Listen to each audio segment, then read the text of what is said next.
அன்பிற்கினிய உறவுகளே, நண்பர்களே, உங்கள் யாவருக்கும் உலகத் தமிழரின் பாரம்பரிய திருநாளாம் பொங்கல் நல்வாழ்த்துக்கள். பொங்கல் சொல்லுகின்ற உண்மைகளை உரக்கச் சொல்லப் போகிறேன். பொதுவாக விழாக்கள் நமக்கு நம்பிக்கை தருகின்றது. ஆனால் ஒவ்வொரு விழாவிற்கும் ஒரு வரலாறு உண்டு. எல்லா மதங்களின் விழாவிற்கும் ஒரு வரலாறு அல்லது கதை இருக்கலாம். ஆனால் பொங்கலோ நமக்கு வாழ்வியல் உண்மையை கற்றுக் கொடுக்கின்ற ஒரு திருவிழாவாக நம் முன் நிற்கிறது. ஏன் பொங்கல் கொண்டாடப்பட வேண்டும்? இயற்கை தெய்வமான கதிரவனுக்கும் மற்ற உயிரினங்களுக்கும் நன்றி செலுத்துதல். நன்றி செலுத்துவதின் வெளிப்பாடு இந்த மாபெரும் விழா பொங்கல் திருவிழா. நாம் உண்ணும் உணவு கிடைக்க யாரெல்லாம் உறுதுணையாக இருந்தார்களோ அவர்களுக்கெல்லாம் நன்றி சொல்லுகின்ற ஒரு பொன்னாள். ஆடி மாதம் பயிரிடுவதும் அதை தை மாதங்களில் அறுவடை செய்வதும் நம் முன்னோர்களின் வேத வாக்கு. ஆடி பட்டம் தேடி விதை என்பது நம் பெரியோர்களின் தாரக மந்திரம். ஆக உழவுக்கு உறுதுணையாக இருக்கின்ற கதிரவனுக்கும் ஆடு மாடுகளுக்கும் நம் முன்னோர்களுக்கும் நன்றி சொல்லுகின்ற ஒரு அர்த்தமுள்ள திருவிழா இந்த பொங்கல் திருவிழா. பொங்கல் 4 நாட்கள் கொண்டாடப்படுகிறது. ஒவ்வொரு நாளும் ஒரு வாழ்வியல் உண்மைகளை நமக்கு எடுத்துச் சொல்லுகிறது. மார்கழி மாதத்தின் இறுதி நாள் போகி பண்டிகை என்பார்கள். அந்த நாளிலே நம்முடைய இல்லத்தில் உள்ள வேண்டாத பொருட்களை எல்லாம் தீயிட்டு எரிப்பது மட்டுமல்ல,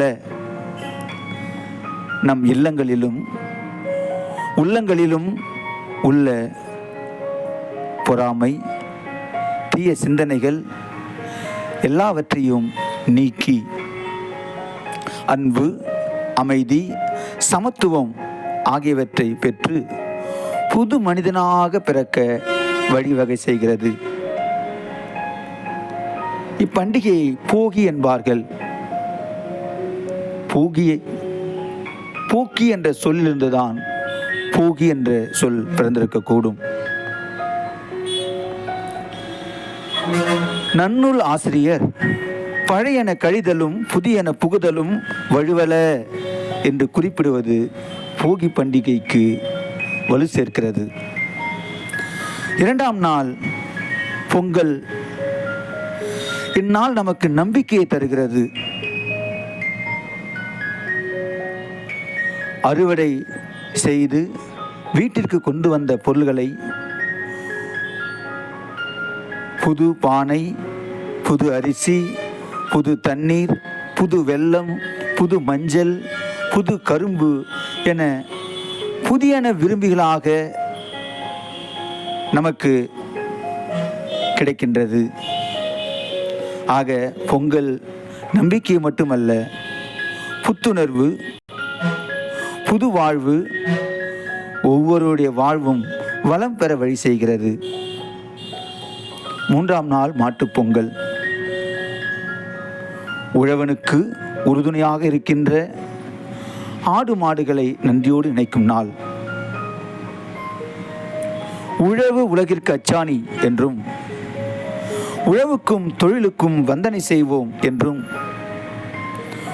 உழைப்பவர்களுக்கே உரியது மகிழ்ச்சி என்றும் நம் முன்னோர்கள் சொல்வார்கள். ஆக உழைப்பின் மேன்மையை நமக்கு எடுத்து சொல்லுகின்ற ஒரு நாள் மாட்டுப்பொங்கல். 4ஆம் நாள் காணும் பொங்கல். அந்நாட்களில் நம் முன்னோர்களை சந்தித்து நல விசாரித்து அவர்களோடு அன்பாக பழகி அவர்களிடமிருந்து ஆசிரை பெற்று வருகின்ற வாழ்த்துக்களை பெறுகின்ற ஒரு நன்னாள். ஆக எல்லா விழாவும் ஒரு நம்பிக்கையை தரும். ஆனால் பொங்கல் பண்டிகை மட்டும் நம் பாரம்பரியமான வாழ்வியல் உண்மையை எடுத்துச் சொல்லுகிறது. ஆக இந்த திருவிழாவை வெறும் தினங்களாக கொண்டாடுவதோடு மட்டுமல்லாமல் தமிழரின் உண்மையையும் உணர்வையும் உறுதியையும் உலகெங்கும் கொண்டு சேர்ப்போம். உங்கள் யாவருக்கும் தமிழர் திருநாளாம் பொங்கல் திருநாள் நல்வாழ்த்துக்கள். அன்புடன் ரூபன் மாறனுடை.